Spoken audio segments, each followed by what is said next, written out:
अस्सलामुअलैकुम स्टूडेंट्स। इस वीडियो में मैं आपको पढ़ाऊंगा कि टोकन्स इन सी प्रोग्रामिंग मतलब टोकन्स क्या होते हैं। आपने शायद कभी ना कभी ये सुना होगा tokens. What are they? Tokens in C is the most important element to be used in creating a program in C language। मतलब कि जो टोकन्स होते हैं वो सबसे इम्पोर्टेंट एलिमेंट्स होते हैं। एलिमेंट होता है, फॉर एग्जांपल ये टोकन के अंदर कितने एलिमेंट्स हैं? TOKENS। तो ये 6 इसके अंदर टोकन्स हैं इस एक कीवर्ड के अंदर, जो कि सी लैंग्वेज के अंदर हम जो प्रोग्राम्स क्रिएट करते हैं, जो डिज़ाइन करते हैं, उसके लिए बहुत ही अहमियत देते हैं, अहमियत के हामिल होते हैं। We can define the token. हम टोकन्स को इस तरह से डिफाइन कर सकते हैं as the smallest individual element in C. मतलब ये एक अपने तौर पे एक ही एलिमेंट होगा, ठीक है। ये मतलब जिस तरह ये टोकन लिखा हुआ है, या आप ले लीजिए सी, ये एक टोकन है, ठीक है। इज ये एक आई जो है ये एक टोकन है। फॉर एग्जाम्पल, मतलब मिसाल के तौर पर we can not create a sentence. हम एक सेंटेंस बगैर टोकन्स के क्रिएट ही नहीं कर सकते यूजिंग वर्ड्स, मतलब वर्ड्स को यूज़ किए बगैर, उसको इस्तेमाल किए बगैर। सिमिलरली इसी तरह we can not create a program in C without using tokens. मतलब हम जिस तरह हम सेंटेंसेस के अंदर या जो जुमले होते हैं, फॉर एग्जांपल सेंटेंसेस के अंदर हम वर्ड्स यूज़ करते हैं, वर्ड्स ज़्यादा सारे वर्ड्स मिलके प्रोग्राम बनाते हैं, सॉरी एक सेंटेंस बनाते हैं। उसी तरह बहुत सारे टोकन्स मिलकर एक सी प्रोग्राम बनाते हैं। देयरफॉर इसीलिए we can say that tokens in C is the building block of the basic component. हाँ, इसलिए हम ये कहते हैं कि जो टोकन्स होते हैं सी प्रोग्रामिंग लैंग्वेज के अंदर, it is a building block. मतलब ये ब्लॉक्स होते हैं, मतलब एक चीज़ को हम बिल्ड करना चाह रहे हैं। फॉर एग्जाम्पल जब आप घर को तमीर करते हैं या बिल्ड करते हैं, तो आप क्या करते हैं? ईंटें रखेंगे, मतलब इतने सारे छोटे छोटे ब्लॉक्स जो होते हैं वो मिलके एक बहुत बड़ी चीज़ बना देते हैं। आपके पास साथ एक पूरी बिल्डिंग बना देते हैं, या फिर आप एक प्रोग्रामिंग की बात करें तो प्रोग्राम बना देते हैं for creating a program in C language जी। तो उसके बाद है हमारे पास क्लासिफिकेशन ऑफ टोकन्स। अब हम टोकन्स को क्लासिफाई कर लेते हैं। Tokens in C language can be divided into the following categories. मतलब टोकन्स को हम सी लैंग्वेज के अंदर इस तरह से डिवाइड कर सकते हैं, कुछ कैटेगरीज होती हैं, इसकी कुछ टाइप्स होती हैं, ठीक है जी। कीवर्ड्स इन सी, सबसे पहला है हमारे पास जो टाइप है वो है कीवर्ड्स। कीवर्ड्स क्या होते हैं? Let's understand each token one by one. आइए अब हम एक एक करके तमाम जो टोकन्स हमारे पास जो टाइप्स हैं उनको देख लेते हैं। सबसे पहली टाइप हमारे पास है कीवर्ड्स। कीवर्ड्स क्या होते हैं? Keywords in C can be defined as the predefined और the reserve words having its own importance.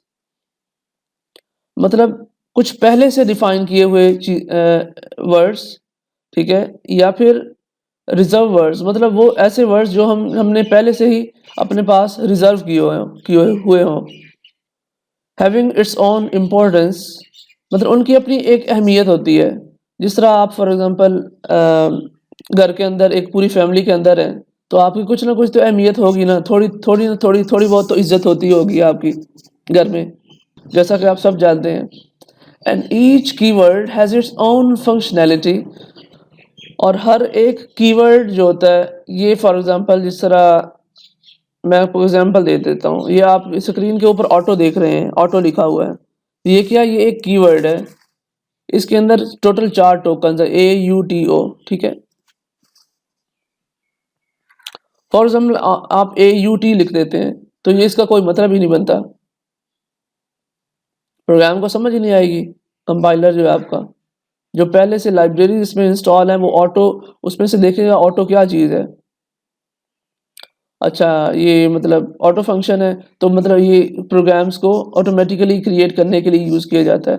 जब आप AUT लिख देते हैं फॉर एग्ज़ाम्पल, तो उसको उससे प्रोग्राम को समझ ही नहीं आएगी कि आप उसको क्या कहना चाह रहे हैं। अच्छा जी, since keywords are predefined words used by the compiler, इसी तरह जो कीवर्ड्स हैं हमारे पास, वो कंपाइलर के ज़रिए वर्ड्स की फॉर्म के अंदर हम उनको यूज़ करते हैं। So they can not be used as the variable names और variable नेम्स, मतलब उनको आप वेरिएबल के as a variable names use नहीं कर सकते। मतलब जिस तरह फॉर एग्जांपल मैं आपको एक प्रोग्राम दिखाना चाहूँगा, बाद में दिखाता हूँ, ठीक है? तो उसके अंदर आप उनको एज अ वेरिएबल नहीं ले सकते। जिस तरह हम फॉर एग्जांपल कहते हैं ना a = 10 और result is equal to a.b या a क्रॉस b या a+b। अब ये जो रिजल्ट है उसको हम ऑटो उस जगह पे ब्रेक, एल्स या फिर इंट या ऑटो कुछ भी हम नहीं ले सकते। If the keywords are used as the variable names, अगर हम कीवर्ड्स को वेरिएबल के तौर पे यूज़ करते हैं, वेरिएबल नेम्स की तौर पे यूज़ करते हैं, इट मीन्स इसका मतलब होगा that we are assigning a different meaning to the keyword. हाँ जी, कि हम अपने जो कीवर्ड्स जो है हमारे, उनको हम डिफरेंट मतलब मुख्तलिफ एक चीज़ जो है नेम असाइन कर रहे हैं, मुख्तलिफ जो वैल्यू होती है वो असाइन कर रहे हैं। विच इज़ नॉट अलाउड, हाँ, जो कि अलाउ ही नहीं है, इजाज़त नहीं देते हम इसकी कि आप कीवर्ड्स को इसकी जगह पे यूज़ करें, जो variable names. C language supports 32 keywords given below. C language के अंदर हमारे पास ये 32 कीवर्ड्स दिए हुए हैं, सिर्फ यही होते हैं, यही सपोर्ट करती है सी लैंग्वेज। इसके अलावा और किसी भी तरह के जितने भी कीवर्ड्स हैं वो सी लैंग्वेज सपोर्ट नहीं करती। ये चीज़ हमेशा याद रखिएगा। It supports C language supports 32 keywords only. ये चीज़ जो है आपको MCQs में पूछी जाती है। उसके अंदर क्या होता है, हमारे पास ऑटो, डबल, इंट, स्ट्रक्चर के लिए हम यूज़ करते हैं, ब्रेक, जो ब्रेक स्टेटमेंट हम यूज़ करते हैं किसी प्रोग्राम वगैरह को स्टॉप करने के लिए। हमने जब स्टेटमेंट्स वाला चैप्टर पढ़ा था, चैप्टर नंबर 3 के 4 है, तो उसके अंदर हमने ये पढ़ा था, जो स्टेटमेंट्स हमने कुछ पढ़ी थी chapter number 3। Else, if else statement जो हमने पढ़ी थी, character CHAR, case 1, case 2, 3, 4 up to N, union, typedef, switch statement भी पढ़ी हुई है हमने। रिटर्न, रिटर्न भी इज अ कीवर्ड, कांस्टेंट के लिए CONST, फ्लोटिंग पॉइंट्स के लिए, वैल्यूज के लिए शॉर्ट के अंदर हम ये आगे देखते हैं। शॉर्ट और लॉन्ग के अपने अपने जो रेंज होती है, मतलब आपके प्रोग्राम के अंदर, तो वो आप देते हैं। उसके बाद कंटिन्यू स्टेटमेंट, किसी भी प्रोग्राम को वहाँ से दोबारा कंटिन्यू करने के लिए। फॉर लूप पढ़ी थी हमने। Go to statement, if, do while, ये सारी इतनी सारी चीज़ें हमने पढ़ी हुई हैं। स्टैटिक, वाइल, या दिस वन हियर। अच्छा, उसके बाद मैं एक प्रोग्राम करवाना चाहता हूँ आपको। इसकी जो बाकी टाइप्स हैं वो हम नेक्स्ट लेक्चर के अंदर पढ़ाऊँगा आपको। इससे पहले कि हमारा वक्त ज़ाया किए बगैर मैं आपको एक और प्रोग्राम करवाना चाहता हूँ। सी प्रोग्राम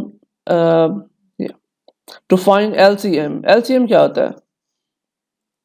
आप तो माशाल्लाह जानते हैं, जीनियस बच्चे हैं हमारे। तो LCM असल में होता है कि फॉर एग्जांपल 2, हमारे पास फॉर एग्जांपल 3 वैल्यूज दी हुई हैं, 2, 4 एंड, चलो 2 ही हमारे पास वैल्यूज फॉर एग्जांपल दी हुई हैं। हम इसका LCM फाइंड करना चाहते हैं, 2 एंड 4। इसका LCM क्या आएगा? 4 आएगा। जी, मैंने आपको बताया कि 2 नंबर्स का जो कॉमन होता है, फॉर एग्जांपल 2 और जो 4 है हमारे पास 2 एंड 4 या फिर 8 ले लें, तो इन दोनों का जो क्या होगा एलसीएम। फॉर एग्जांपल मैं इधर से सॉरी पेंट ओपन कर लेता हूँ, उसमें मैं आपको बताता हूँ कि हम जो ये किस तरह लेते हैं, मतलब हम एलसीएम किस तरह लेते हैं किसी भी दो नंबर्स वगैरह का। वो स्टूडेंट्स जिनको सब कुछ आता है वो तो ठीक है, साइड पे रहें, और जिन्हें नहीं आता वो समझ लें ज़रा। फॉर एग्जांपल हमारे पास दो नंबर्स हैं 2 एंड 4। अच्छा, सबसे पहले तो आप इनको देखेंगे कि ये 2 और 4 है ना, तो 1 को देखें, 1 से मतलब कुछ भी नहीं होता। 2 हाँ 2 से होता है, 2 से आप ये मल्टीप्लाई होता है। 2 2 1 2 कॉमा 2 2 4, ठीक है। अब यहाँ पे दोबारा ले लें, 2 1 पे देखें नहीं होता, अच्छा 2 ले लें जी। 2 1 एज इट इज़ आएगा, और क्योंकि एंड पे आपने जो वैल्यू होती है हमेशा वो 1 लानी होती है। अच्छा 2 1 1, अच्छा अब ये जो हमारे पास है, तो इन दोनों को आपने मल्टीप्लाई कर लेना है, ठीक है। 2 इंटू 2 इज इक्वल टू 4, ठीक है। अब जो हमारा जो एलसीएम आया है वो क्या आया है, इज इक्वल टू 4 आया है। 2 और 8 का जो एलसीएम था वो हमारे पास 4 आया, मतलब 2 भी उस पे जाता है 4 पे, तो वो 2 का भी मल्टीपल है और 8 का भी मल्टीपल है, सो बोथ आर सेम। इस तरह एलसीएम फाइंड करते हैं। Write a C program to find LCM of two numbers using recursion. हमने सी प्रोग्राम सी लैंग्वेज को यूज करके टू नंबर्स का एलसीएम फाइंड करना यूजिंग रिकर्शन।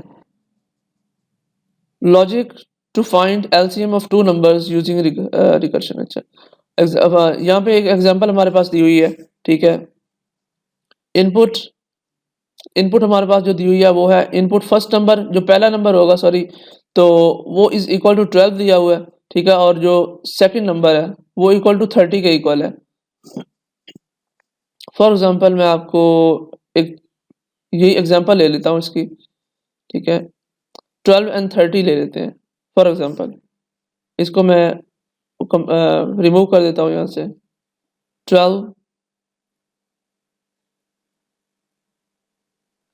एंड 30। अच्छा, सबसे पहले तो आप 2 पे देखें, 2 पे दोनों जाते हैं, तो 2 ले लें यहाँ पे। 2 into 6 equal to 12 and 30 to 15, ठीक है। अच्छा, उसके बाद आप 2 पे दोबारा देख लें, 2 पे इन दोनों में से कोई भी जाता है, 2 बिल्कुल जाता है। 2 into 3 equal to 6, 15 as it is लिख लें वैसे ही जिस तरह के ये था। अच्छा, अब ऐसा मल्टीपल देखें कि दोनों किस पे जाते हैं, या एक किस पे जाता है। जैसे 3 पे दोनों चले जाते हैं, 3 दोनों का मल्टीपल है। आप क्या करें, 3 इंटू 1 इक्वल टू 3, 1 आ जाएगा यहाँ पे। 3 इंटू 5 इज इक्वल टू 15। अच्छा, अब यह इन दोनों में से और कोई भी आगे नहीं जा रहा, तो आप ठीक है इसी को ले लें।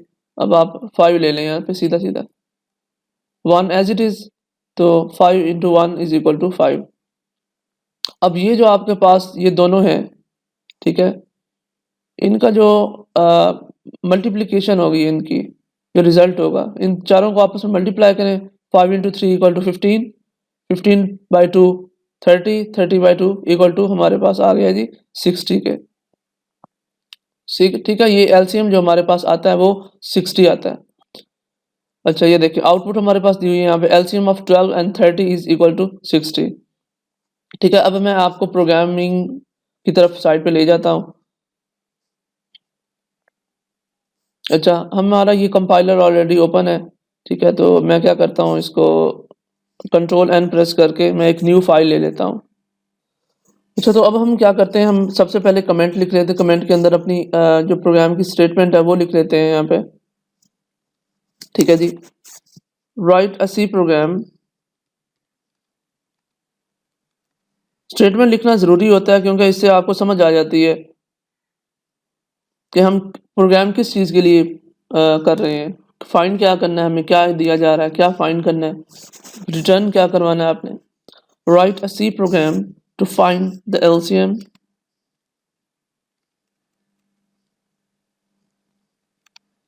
LCM। LCM असल में क्या होता है, इसका एब्रीविएशन होता है least common multiple.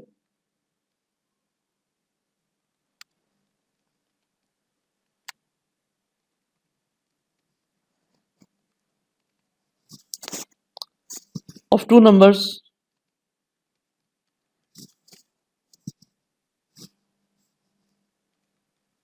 using recursion। अच्छा, जो अब हम सबसे पहले क्या करते हैं प्रोग्राम के अंदर, हम हेडर फाइल का यूज़ करते हैं।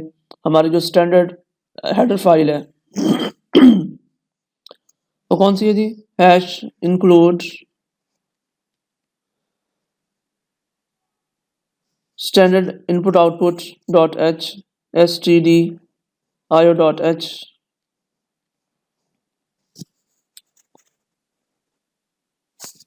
अब हम फंक्शन डिक्लेरेशन यूज़ कर रहे हैं कुछ फंक्शंस को डिक्लेयर कराने के लिए। मैं यहाँ पे वैसे ही कमेंट में लिख लेता हूँ आपकी आसानी के लिए, जिससे आपको समझ आ जाएगी अच्छा ये किस चीज़ के लिए, ये दोनों लाइनें जो है ये किस चीज़ के लिए दी गई हैं हमने।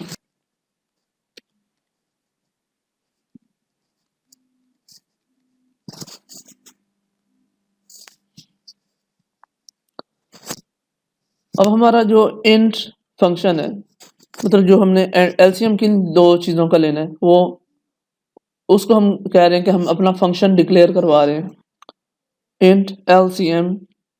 इंट हम क्यों ले रहे हैं, क्योंकि हमें जो रिजल्ट चाहिए वो हमें इंटीजर्स में चाहिए, किसी और करेक्टर्स वगैरह में नहीं चाहिए।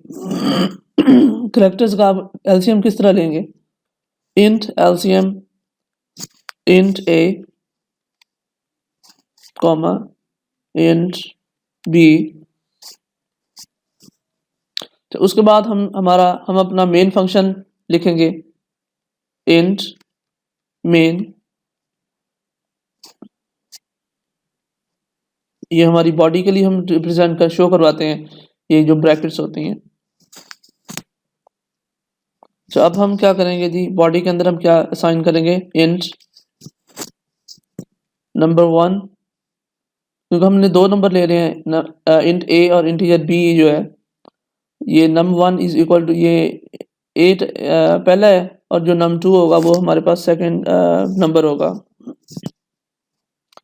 कॉमा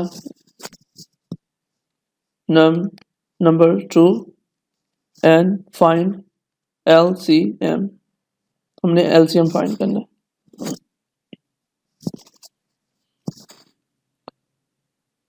हाँ, अब हम क्या कहते हैं कि जी इनपुट टू नंबर्स या two integers from the user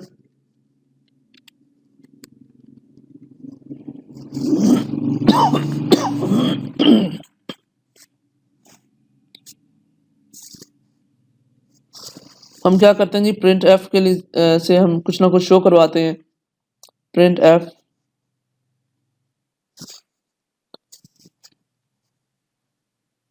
please, compiler हमसे कहेगा please enter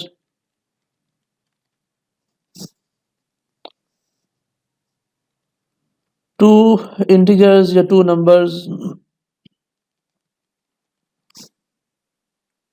to find the LCM, least common multiple।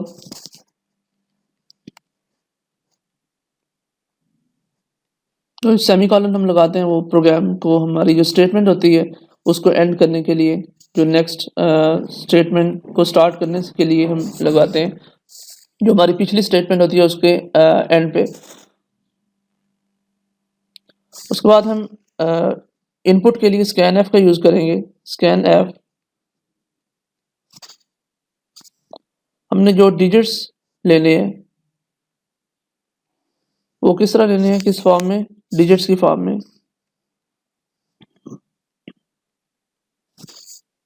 उसके बाद हम इसको असाइन कर, हमने जो चीज़ लेनी चाहिए हमें, एंड नंबर 1 पहला नंबर चाहिए, नंबर 1 कॉमा num2, हमें 2 नंबर्स चाहिए।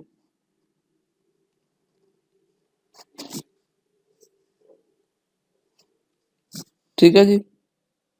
उसके बाद हाँ, हमेशा ये याद रखें कि जो आप एलसीएम लेते वक्त आपने जो 2 नंबर्स लेने हैं, जो फर्स्ट पैरामीटर है वो आपके पास एलसीएम का फंक्शन जो फाइंड करने का है, वो हमेशा जो सेकंड नंबर है उससे कम होना चाहिए।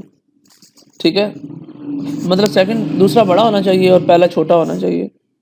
एक बात हमेशा याद रखिएगा एलसीएम लेते वक्त। ensures that the first element or the first parameter of LCM, least common multiple function,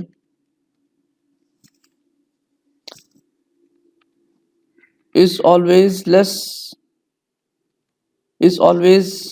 than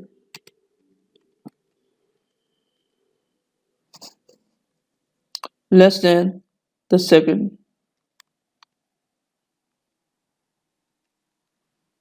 ठीक है,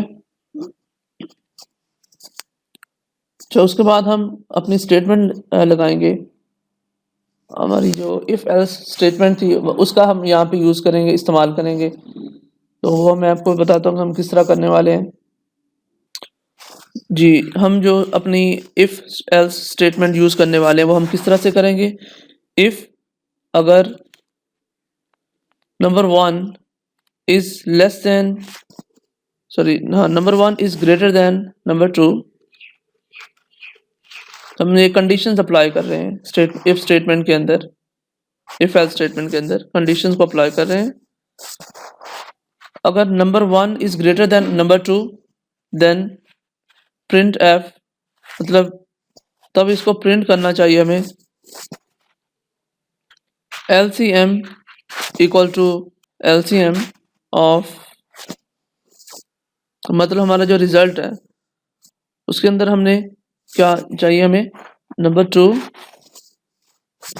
एंड नंबर 1। अदरवाइज LCM मतलब हमारे पास जो रिजल्ट है वो होना चाहिए number 1 and number 2।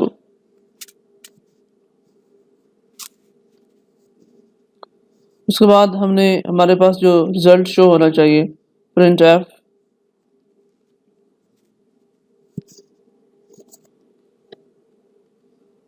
LCM of these digits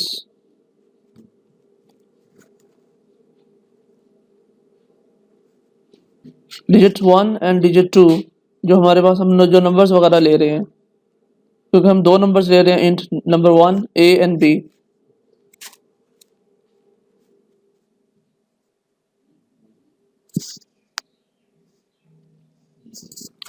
is equal to, मतलब number 1 and number 2 is equal to जो हमारे पास रिजल्ट आएगा ऑप्शन डी। उसके बाद हमने क्या करना है कि जो हमने 2 नंबर्स को कर जो रिजल्ट लेना है वो भी हम यहाँ पे लिख देते हैं नंबर 1 एंड नंबर 2, और हमने फाइंड क्या करवाना है LCM फाइंड करना है। उसके बाद हम अपने जो हमारा फंक्शंस है हम उसको रिटर्न करवा लेते हैं, रिटर्न 0। ठीक है, ये हो गया। उसके बाद हम जो रिकर्सिव फंक्शन अप्लाई करना चाह रहे हैं to find LCM of 2 numbers A and B, क्योंकि जो A है उसको ज़रूरत है, जो नंबर 1 है हमारे पास, it needs to be always less than B, मतलब वो हमेशा A से छोटा होना चाहिए, मतलब B से छोटा होना चाहिए। जो हमारे पास नंबर A, पहला नंबर दूसरे से हमेशा छोटा होना चाहिए LCM लेते वक्त। उसके अंदर उसके बाद हम एक कुछ फंक्शंस वगैरह इसके अंदर दो फंक्शन हम यूज़ कर रहे हैं। एक ये फंक्शन था और फंक्शन डिक्लेयर किया हमने, उसके बाद एक और फंक्शन, एक ही प्रोग्राम के अंदर बहुत सारे फंक्शंस भी हम यूज़ कर सकते हैं। इंट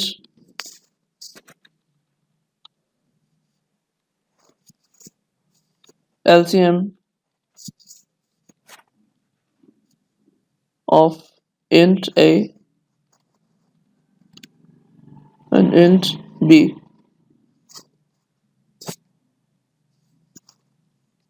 ये हमारी बॉडी हो गई।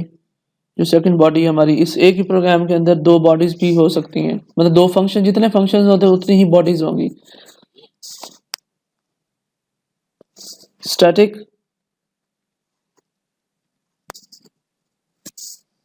इंट मल्टीपल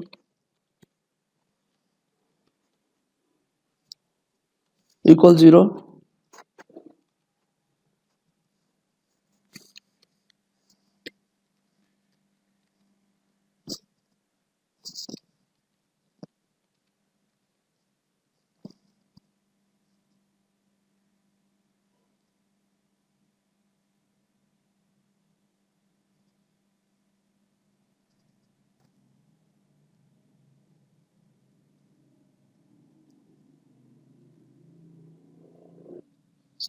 अच्छा, उसके बाद हम जो बेसिक जो कंडीशन ऑफ रिकर्जन है हमारी, रिकर्जन की जो कंडीशन है वो हम अप्लाई करते हैं यहाँ पे करने वाले हैं।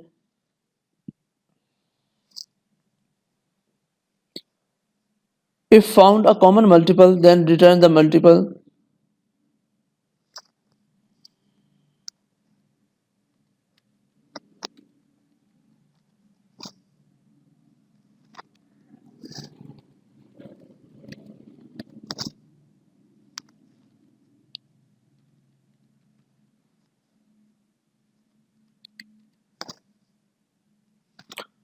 If found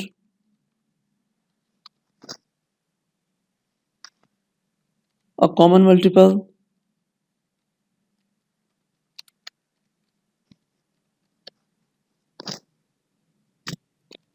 then return the multiple। अब हम यहाँ पे जो इफ स्टेटमेंट के जरिए, इफ एल्स स्टेटमेंट के जरिए अप्लाई करेंगे यहाँ पे multiple of A is equal to 0, मतलब कि जो ए के मल्टीपल्स होंगे उन तमाम को प्लस कर, मतलब उन दोनों, उन सब का मल्टीप्लाई को बी वाले जो मल्टीपल होंगे, मतलब जो नंबर 2 के हमारे पास जो मल्टीपल सारे आएंगे उन दोनों को आपस में मल्टीप्लाई करना है। फिर उसके बाद जो हमारा जो कॉमन मल्टीपल होगा, ठीक है, वो हम लेंगे। कॉमन जो मल्टीपल होंगे हमारे उनको हम आपस में मल्टीप्लाई कर लेंगे दोबारा। तो अब हम यहाँ पे इफ़ एल्स स्टेटमेंट का दोबारा यूज़ कर रहे हैं, ज़रा ध्यान से कीजिएगा। If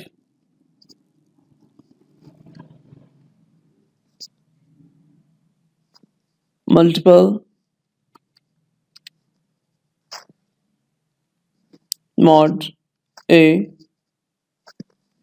equal to 0,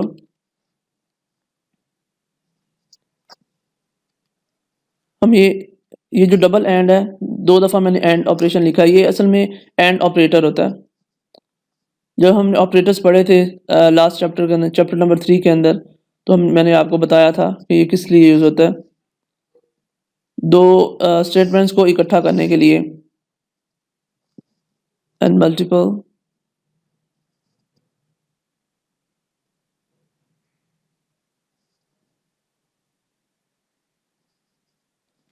multiple mod p equal to 0।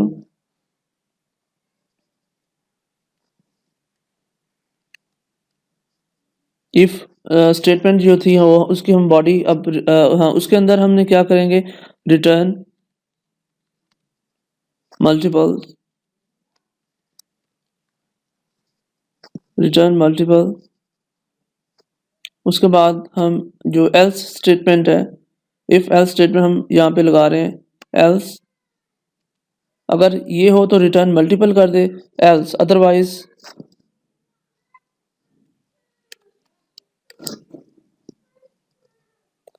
Return LCM of A and B.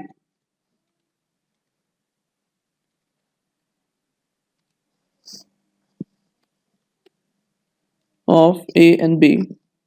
A, B. ठीक है जी। उसके बाद हम इस प्रोग्राम को, हमारा ये प्रोग्राम एंड हो चुका है। ठीक है, अब हम इसको सेव कर लेते हैं, F9 प्रेस करके कंपाइल कर लें।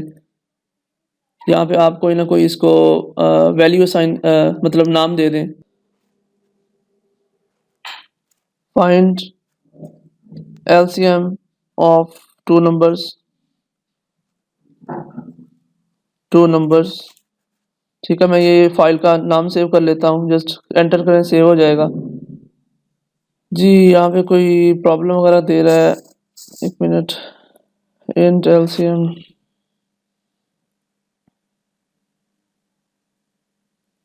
जी बिल्कुल, मैंने यहाँ पे असल में डॉट लगा दिया, डॉट नहीं कॉमा लगाना था। ठीक है जी बिल्कुल। अब मैंने इसको जैसे ही कंपाइल किया है तो ये देखें नीचे स्क्रीन के ऊपर कंपाइलिंग सिंगल फाइल। जी बिल्कुल, एरर हमारे पास 0 है, वार्निंग भी नहीं है, कोई मसला नहीं है। कंपाइलेशन टाइम इतना ले रहा है 0.34 सेकेंड्स। अच्छा, अब मैं क्या करता हूँ, अब मैं इसको रन पे क्लिक करता हूँ।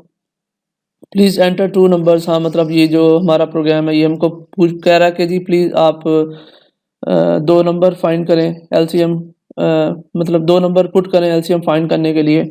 मैं फॉर एग्जांपल एक दे देता हूँ 4 और दूसरा ले देता हूँ जी 7।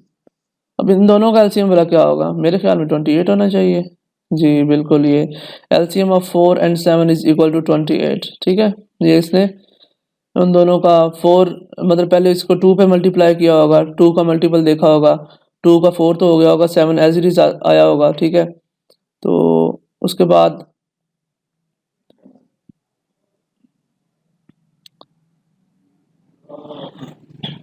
इसने क्या किया होगा, 7 2 3 4 5 6, ये इस पे नहीं गया होगा तो ये 7 पे चला गया, तो 4/7 इक्वल टू 28। ठीक है, फॉर एग्जाम्पल मैं कोई डिफरेंट कॉम्बिनेशन यहाँ पे कर लेता हूँ। एक मैं कह देता हूँ जी 20 और दूसरे में मैं कह देता हूँ जी 40।